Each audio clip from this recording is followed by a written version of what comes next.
Si les pays africains n'ont pas assez d'argent, pourquoi n'impriment-ils pas juste plus de billets comme le font d'autres pays?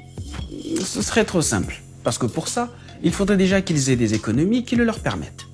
Je vous explique. En situation conjoncturelle relativement difficile, l'État peut imprimer des billets par la Banque centrale. C'est-à-dire qu'en gros, l'État injecte des liquidités dans l'économie pour pouvoir freiner un ralentissement ou pour pouvoir relancer l'économie. De l'argent sorti de nulle part. Comme ça. Et c'est ce que font les États-Unis ou encore l'Union européenne depuis la crise de 2008. Ce qui leur permet par exemple d'effacer leur dette publique. Mais s'ils le font, c'est parce qu'ils ont des économies suffisamment robustes pour créer des billets sans forcément avoir la richesse réelle nécessaire. Prenons le cas des États-Unis, qui sont en plus la première puissance mondiale. Cette position leur donne la possibilité de créer une monnaie qui est utilisée par tous les pays du monde. Ça veut dire que quand ils ont à rembourser leurs dettes, ils remboursent leurs dettes avec leur propre monnaie qu'ils créent. Et donc, pourquoi certains créeraient-ils de la monnaie et pas les Africains? Eh bien, les Africains le peuvent aussi. Et d'ailleurs, ils le font. C'est le cas en Algérie, récemment dans les pays membres de la CEMAC, ou encore au Zimbabwe, sous sanctions économiques depuis des années. Mais comme l'explique le socio-économiste Zebelinga, ces injections sont dangereuses et ne permettent pas de relancer suffisamment les économies africaines pour une simple raison. C'est que souvent, pour relancer votre économie, vous allez importer une partie des biens pour transformer votre économie. Et ces importations, vous n'allez pas les payer avec votre monnaie que vous avez créée. Vous allez les payer avec des devises, d'accord, avec la monnaie étrangère. Et cette monnaie étrangère, il faudra que vous l'ayez gagnée par vos exportations. Or, l'Afrique importe trop, transforme peu et se contente d'exporter ses matières premières sans valeur ajoutée. Ce qui nous emmène au problème fondamental. Notre problème n'est pas d'abord et simplement un problème de liquidité, c'est un problème de logiciel et de modèle de développement. Pour mieux comprendre, prenons un exemple. Le Nigeria, la première puissance économique du continent. C'est aussi le plus grand producteur de pétrole brut en Afrique. En 2017, il a exporté du pétrole brut pour 46,8 milliards de dollars. Sauf que la même année, le même Nigeria a importé du pétrole raffiné 34,2 milliards de dollars. Pourquoi le plus grand marché africain préfère vendre son pétrole à l'état brut pour ensuite le racheter transformé? Pourquoi ne le transforme-t-il pas suffisamment sur place pour satisfaire d'abord ses besoins et ensuite revendre le reste avec de la valeur ajoutée? Réponse, un manque d'industrie qualifiée et d'infrastructures de pointe. C'est-à-dire qu'on est capable de produire ce dont les autres ont besoin, mais jamais ce dont nous-mêmes avons besoin. C'est cette rupture qui est indispensable. Mais ce sera aussi une rupture dans la pensée.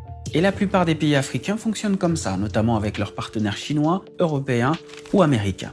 Leurs économies locales ne seraient même pas capables d'absorber trop de liquidités. Et ça pourrait faire augmenter les prix de manière catastrophique. On a des économies dont la valeur ajoutée manufacturière, en gros le niveau d'industrialisation, est très faible. Ça veut dire que si on injecte aujourd'hui beaucoup d'argent, ça ne va pas forcément entraîner une augmentation de la production. Ça va simplement faire un afflux de consommation jusqu'à ce qu'il n'y ait plus assez de produits et donc ça risque de faire de l'inflation. Vous ne saisissez toujours pas? Prenons un autre exemple. La Côte d'Ivoire est le premier producteur de cacao au monde. Pourtant, le chocolat y est moins transformé et moins consommé que dans les pays où il l'exporte. En 2017 par exemple, un Ivoirien a mangé en moyenne 500 grammes de chocolat contre 3,6 kg pour un Français. Et dans les rayons d'Abidjan, les chocolats suisses sont vendus et achetés 2 fois plus cher que les chocolats produits en Côte d'Ivoire. Et donc, non seulement il n'y a pas une culture de consommation du chocolat, mais en plus, le faible marché qui existe est envahi par des chocolats importés. Et le comble, c'est que ce sont en réalité des géants étrangers qui achètent et exportent la plus grande partie des fèves de cacao pour les transformer ailleurs, aux grandes dames des exportateurs locaux.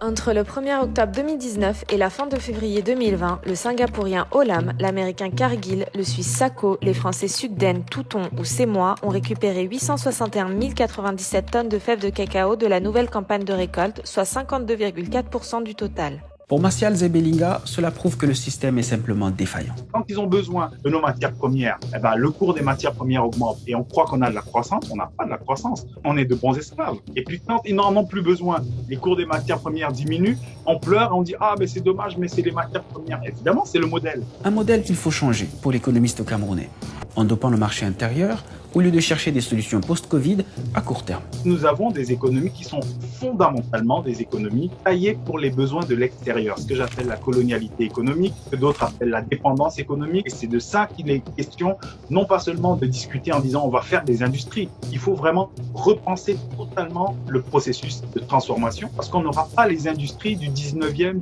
20e siècle. C'est fini. En commençant par le secteur agricole. Car en 2017 toujours, l'Afrique dépensait encore plus de 35 milliards de dollars par an pour importer du riz, du sucre ou encore des huiles végétales.